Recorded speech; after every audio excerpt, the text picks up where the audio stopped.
Sometimes the thought of making a card from start to finish stops me from sending them out as often as I should. I came up with several ways I use my Cricut to help me save time and make the process of card making more manageable when I need to make a card fast. The first tip I have is to cut out several sentiments at a time in various fonts, sizes, and colors. This way I can easily grab one when I need it, and I like to cut out more sentiments in white cardstock so that I can color it to match any project. This is so simple to do. I go into Cricut Design Space and choose a sentiment they already have, or I type my own. I pick a few different fonts that I like, and then I duplicate the 3 or 4 different variations of the sentiment, and then I resize them all to maybe 3 or 4 different sizes. I like to fill a full sheet of paper when I'm doing this. This way I have more on hand. I then load my mat and hit Make It, and then I let Cricut do its thing.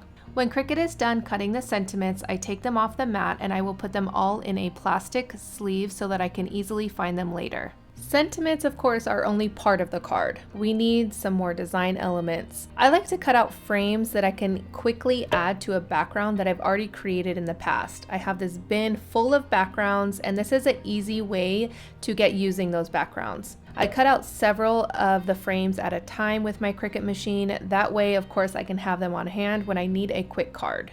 I also like to take several of the larger backgrounds that I've created, whether it's alcohol inks or distress sprays, and I like to cut out focal points like hearts and flowers and that sort of thing. That way I have those on hand as well for a quick card. To cut out the frames, I will go into Cricut Design Space, search for frames or backgrounds, and there are so many to choose from. I will pick 4 that I like. I size them to fit on an 8.5 by 11 piece of cardstock. I typically like to cut out the frames in white cardstock because the white looks amazing on the backgrounds. Then I load my mat, and for material I choose medium cardstock but click more for the pressure. I hit the play button and let Cricut do its thing. I will cut out several sheets of various frames and backgrounds at a time, and then that way I can put them all in a plastic sleeve and organize them for later. Probably my favorite way to make a card in a hurry with my Cricut machine is using the pens. There are a few ways you can do this, and the first way is to choose an image that will draw and cut. This does require you to change out the pens if you want different colors on your card front, but overall it was fast, and now I have unique cards to send out when I need them.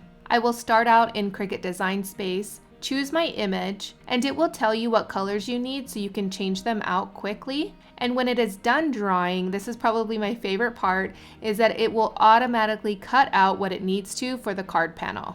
When that is done, this particular card design, you need to add a piece of cardstock behind it. That way the parts that are cut out can stand out a bit more. I chose this beautiful paper from Cricut. It's super shiny and very thick. The other way to use pens in your Cricut machine is to choose the draw only images. I like to choose 4 that I like and size them to fit on an 8.5 by 11 sheet of cardstock. The draw feature does take some time, but it is so worth it. If the image you are using is just one color, you can set it to do its thing and go do something else. When I procrastinate and need a card like yesterday, I don't have the time to make an elaborate card that takes hours. So doing some prep work with my Cricut machine and having quick options will help me want to make them, and then I will be sending out more cards in the future. I love having quick options for cards, but sometimes I need to make a very special card for a loved one. I have the perfect video right here where I share how to foil with the Cricut machine. The foil adds such a gorgeous touch to any card, and it is so simple to do.